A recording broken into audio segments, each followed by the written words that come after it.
PR পদ্ধতি ও এনসিপির শাপলা প্রতীক বরাদ্দের বিষয়টি নির্বাচন আয়োজনে কোনো প্রভাব বা জটিলতা সৃষ্টি করবে না বলে মন্তব্য করেছে নির্বাচন কমিশনার আনোয়ারুল ইসলাম সরকার।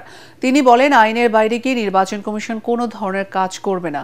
চাঁপাইনবাবগঞ্জে নির্বাচনী কর্মকর্তাদের দায়িত্ব পালনে চ্যালেঞ্জসমূহ নিরূপণ ও উত্তরণের উপায় শীর্ষক কর্মশালা শেষে সাংবাদিকদের প্রশ্নের জবাবে ইসি আনোয়ারুল এসব কথা বলেন।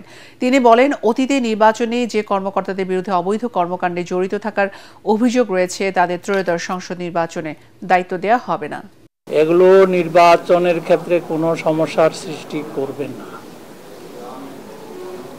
কারণ হচ্ছে নির্বাচন কমিশন সাংবিধানিক প্রতিষ্ঠান, বিদ্যমান আইনের আওতায় সে সমস্ত কাজ করে যাচ্ছে এবং করবে। আইনের ব্যত্যয় ঘটিয়ে নির্বাচন কমিশন কোনো কাজ করতে পারে না, করবে না।